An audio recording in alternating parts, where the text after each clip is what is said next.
बोलत लागत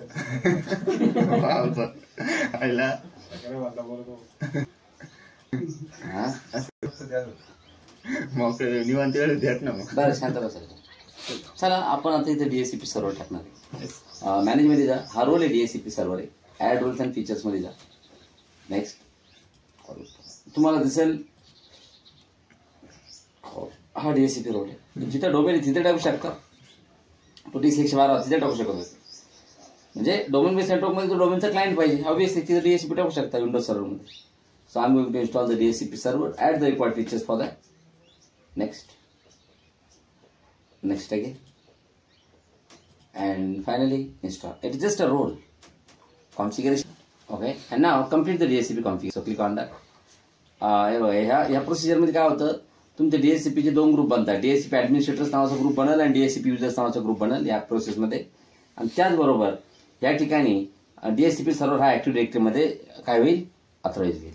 next and डोमेनचा admins.com मधला ऍडमिनिस्ट्रेटर याच्या हे क्रेडेन्शियल वापरून ऑथराइज करायचं. Commit done. म्हणजे याचा अर्थ झालं क्लोज करायला. DHCP सर्व्हर हा ऍक्टिव्ह डायरेक्टरी मध्ये ऑथराइज ग्रुप बनले दोन. आता टूल्स मध्ये जा. टूल्स मध्ये बघा DHCP कन्सोल इथं. Open that. DHCP console open झाल्यानंतर तुम्ही ह्या ठिकाणी येऊ शकता DHCP मध्ये. बघा इथं DHCP मध्ये आल्यानंतर तुमच्या DHCP सर्व्हरचं नाव आहे DC111. त्याच्यानंतर IP व्हर्जन 4 आहे आणि IP व्हर्जन 6 आहे. 4शी आपल्याला 6शी आपल्याला काहीच घेणं सध्या. ठीक आहे, आपण 4 बद्दल विचार करू. IP व्हर्जन 4 मध्ये जा. याच्यामध्ये बघा सर्व्हर ऑप्शन्स काहीच नाही, त्याच्यामध्ये पॉलिसीज मध्ये काहीच नाही आणि फिल्टर्स मध्ये अलाव आणि डिनाय फिल्टर कन्सेप्ट असतो आणि त्याच्यामध्ये काहीच नसतं. ठीक आहे, सांगायचं तात्पर्य आपण इथं स्कोपच बनवलेलं नाही अजून. त्यामुळे अजून कोणाला IP ऍड्रेस मिळण्याचा संबंध येतच नाही. त्यामुळं आपण IP व्हर्जन 4 वरती राईट क्लिक करायचं आणि मग इथं न्यू स्कोप, आपल्या इथे एक नवीन स्कोप बनायचं. So create a new. बघा सुपर स्कोपचं ऑप्शन पण नाही इथं. जोपर्यंत तुमच्याकडे एकही स्कोप बनेल नाही तोपर्यंत सुपर स्कोप कसा बनणार तुमच्याकडे, बरोबर आहे. तर क्रिएट अ न्यू स्कोप. स्कोपला तुम्हाला सगळ्यात पहिले एक नाव द्यावं लागेल. ओके, स्कोपला आपण एक नाव देऊ, बरोबर आहे. मी लावून स्कोपला नाव दिलं सबनेट 1.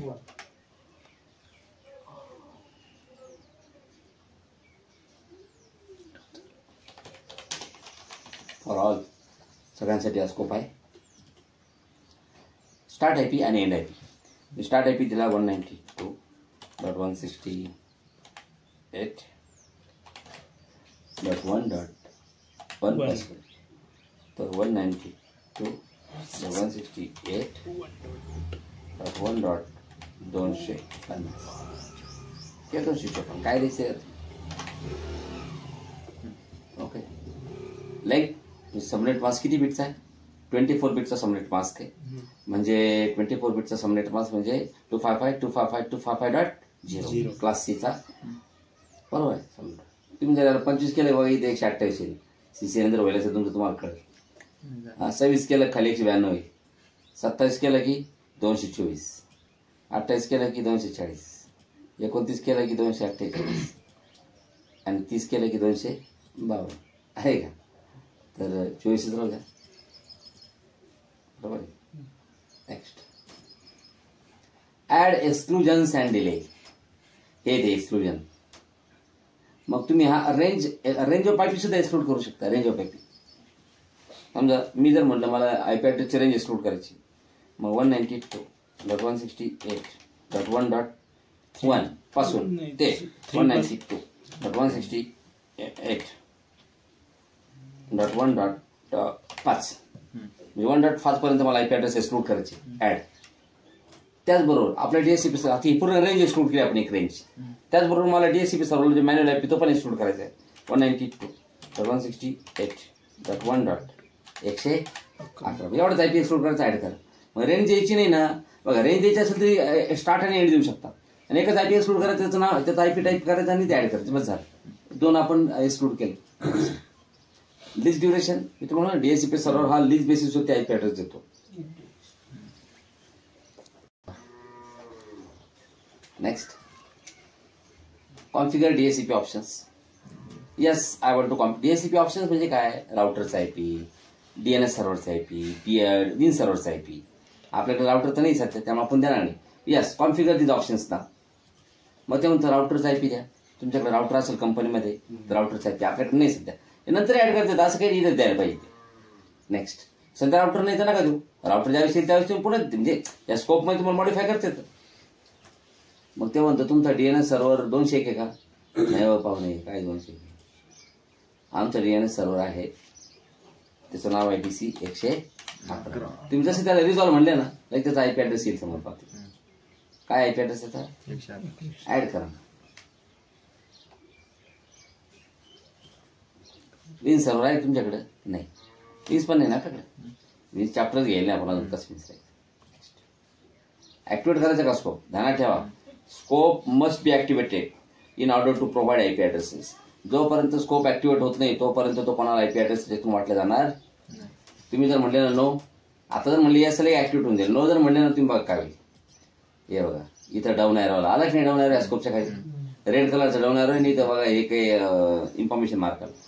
मग काम करायचं, याला तुम्ही अजूनही ऍक्टिवेट करू शकता. याला राईट क्लिक करायचं आहे स्कोपला. तुमचा स्कोप ह्या राईट क्लिक केलं ऑप्शन येतं बघा ऍक्टिवेट. बस आलं का आता ग्रीन बरोबर?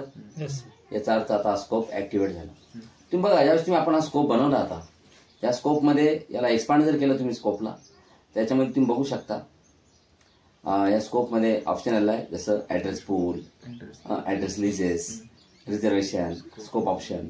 मग ऍड्रेस पूलमध्ये काय, तुमचा ऍड्रेसची रेंज 1.1 पासून तर 192.168.254. एक्सक्लुजन 1.1 पासून तर 5 पर्यंत. अजून एक एक्सक्लुजन 111 पासून 111 म्हणजे एकच आहे. लिजेस आतापर्यंत कोणाकोणाला आयपी ऍड्रेस दिला गेलाय? दिलाय कोणाला? त्याच्यानंतर रिझर्वेशन केलंय, काही रिझर्वेशन आपण ते करावं लागेल, ते नाही. स्कोप ऑप्शन म्हणजे डीएनएस सर्व्हरचा आयपी आणि डीएनएस सर्व्हरचं डोमेनचं नाव हे. बाकीच्या व्यतिरिक्त त्याच्यात काहीच नाही. बघा म्हणजे तुमचं डीएससीपी सर्व्हर पण रेडी आहे आयपी ऍड्रेस देण्यासाठी. आता तुम्ही काम करणार, हीच व्हर्च्युअल मशीन घ्या ना, MDT VM व्हर्च्युअल मशीन आहे.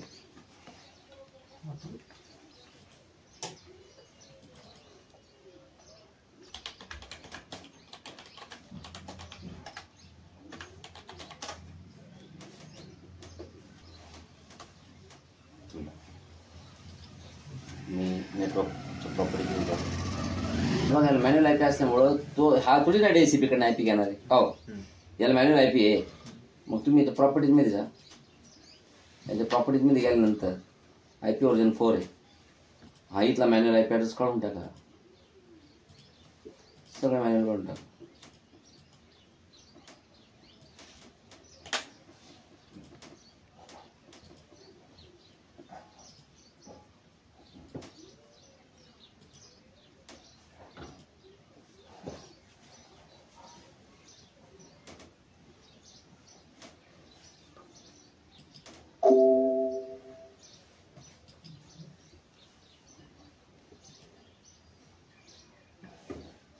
बघा आता याचं मॅन्युअल आयपी आपण काढून टाकलं.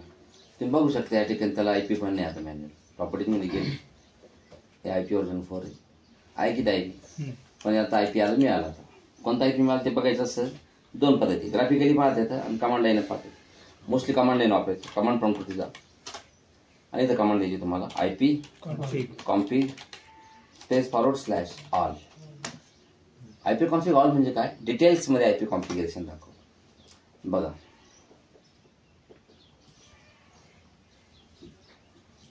डिटेलमध्ये कॉन्फिगरेशन तुम्हाला दिसेल.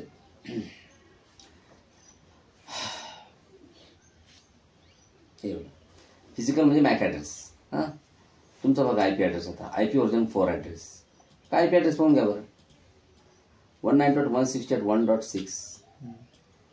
आपला रेंज स्कोप कुठून कुठपर्यंत स्कोप आपला 192.168.1.1 पासून तर 1.254.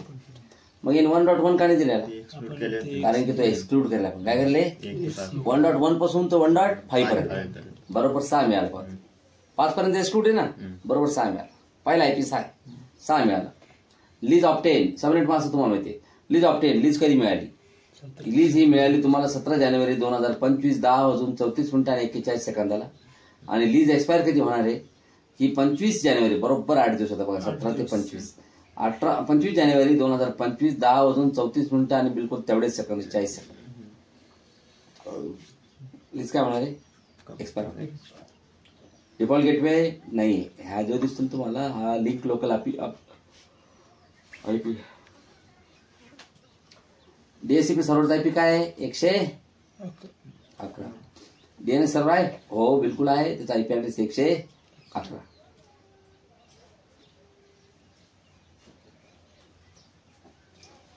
इथे तुम्हाला दिसेल. आता तुम्ही इथे ऍड्रेस लिजेस मध्ये जा. आला का नाही? त्याचा आयपी ऍड्रेस दिसतोय का? तो जो क्लायंट आहे आपला त्याला आयपी मला दिसतो बघा इथं. काय आयपी? 6. नाव काय त्याचं? Client 18.admin.com. कधी लीज मिळाली हे पण दाखवते, कधी एक्सपायर होणार हे पण दाखवते. ठीक.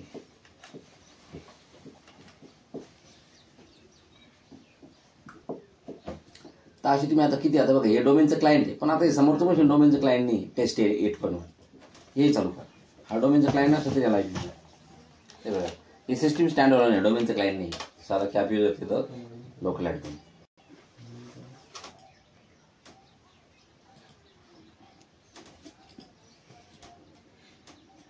याला आयपी मॅन्युअल आहे का डायनॅमिक इथे पाहून घ्या, म्हणजे ऑटोमॅटिक.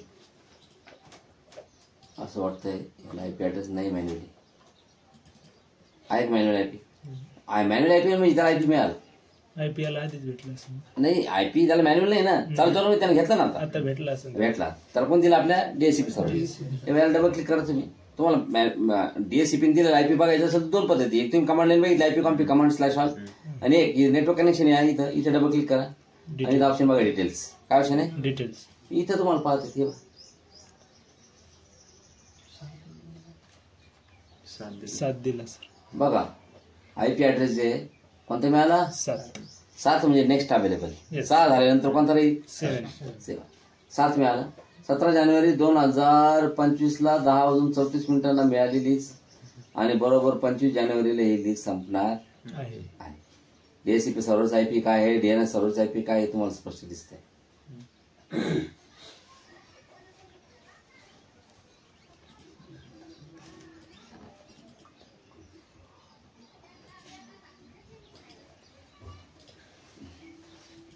अलग 7 पण. आता रिझर्वेशन आहे. आता तुम्हाला काय वाटतं बा? रिझर्वेशन आहे. हा 7 नंबरचा सिस्टीम दिसतो का 77? मला असं वाटतं डीएससीपीने आयपी दिला पाहिजे, पण याला आयपी ऍड्रेस 7 नाही मिळाला पाहिजे. दरवेळेस याला एक आयपी ऍड्रेस रिझर्व करायचा आपल्याला. कोणता? आपल्याला आयपी ऍड्रेस रिझर्व करायचा आहे 100. कोणता? 100. मग मी काय करतो, आता बघा रिझर्वेशन मध्ये जर गेलं तुम्ही राईटली जर केलं ना न्यू रिझर्वेशन, मग कसं राहतं त्याचं रिझर्वेशनला काय नाव दिसते द्या, त्याचा मॅक ऍड्रेस टाकून कोणता आयपी रिझर्व करायचं ते पण त्याला मॅक ऍड्रेस द्यावा लागतो. मग त्याचा मॅक ऍड्रेस तुम्हाला माहीत पाहिजे. किंवा मग एक काम करा, मी काय करतो, याला ऑलरेडी आयपी मिळालेला आहे त्याला इथून 7. मग मी याला राईट क्लिक करतो, त्याला म्हणतो ऍक्टिव्ह रिझर्वेशन. बघा आता हा ऍड्रेस रिझर्वेशन मध्ये आला. कुठं आला? आला की नाही? मग याला काय करतो, राईट क्लिक करतो, प्रॉपर्टी मध्ये जातो आणि याचा मॅक ऍड्रेस कॉपी करून घेतो. मॅक ऍड्रेस कॉपी केला का मग त्याचं जे रिझर्वेशन आहे ना ते डिलीट करून टाक. बरोबर. आणि मग पुन्हा रिझर्वेशन मध्ये जातो, न्यू रिझर्वेशन, आणि त्याचा मॅक ऍड्रेस काय करतो, पेस्ट करतो. बरोबर आहे. आणि त्याला आयपी ऍड्रेस कोणता रिझर्व करायचा आपल्याला? 100. रिझर्वेशन नेम काही नाही, त्याचं नाव दिलं चालतं. क्लायंट सतत तर नाव दिलं. इथे एक तर बोध घ्या किंवा डीएससीपी घ्या. बुटपी घेऊ नका. मोस्टली डीएससीपी घेतला तर चांगलीच गोष्ट आहे.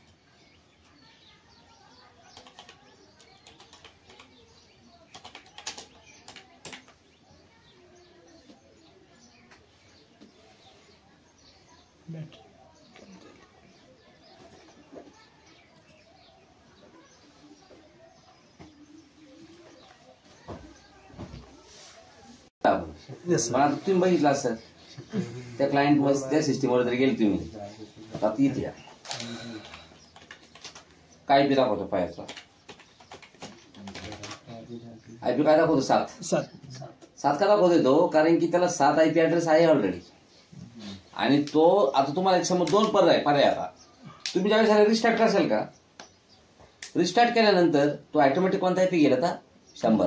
तुम्ही जो IP बघा तुम्ही रिस्टार्ट करण्या अगोदर आपण जर पिंग केलं दुसरे गमाळे याच्यावरून मग हा हे पिंग करेल आता आता 7 म्हणून आता सध्या 7 म्हणून रिप्रेझेंट करतो स्वतः या तुम्ही DSCP मध्ये जाऊन बघा ना रे हे बघा IP ऍड्रेस लिजेस मध्ये गेले का बघा लिजेस मध्ये गेले का 100 तुम्हाला त्याचा IP 100 दाखवतोय पण रिझर्वेशन काय दाखवतोय इनॅक्टिव्ह म्हणजे रिझर्वेशन अजून ऍक्टिव्ह झालेलं नाहीये म्हणजे याचा अर्थ त्याला सध्या तो पहिलाच IP रिझर्वेशन कधी ऍक्टिव्ह होईल त्यावेळेस त्याला तुम्ही रिस्टार्ट करा रिस्टार्ट जर नाही करायचं तुम्हाला रिस्टार्ट करायचं तुम्हाला म्हणजे रिस्टार्ट नाही होऊ द्यायच्या सिस्टीमला तर मग एक काम करा IP config space forward / release command कोणती कमांड द्या रिलीज म्हणजे DSCP ना दिलेला IP तुम्हाला जर सोडायचा असेल तुम्हाला जर रिलीज म्हणजे सोडून द्यायचं असेल तर रिलीज कमांड द्या बघा सोडला आणि आता पुन्हा एक कमांड द्या रिन्यूचा अर्थ होतो माझा IP ऍड्रेस पुन्हा रिन्यू कर बघा तुम्हाला बरोबर तो रिन्यू करताना तर 100 दिला IP तुम्हाला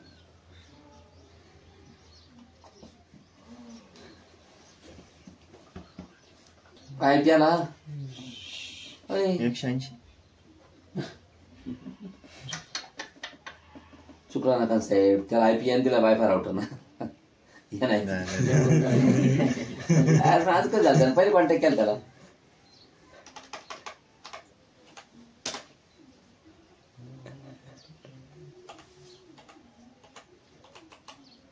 राउटर मध्ये पूर्ण सिस्टम राहते ना सर प्रोसेस DSCP राहत त्याच्यामध्ये मग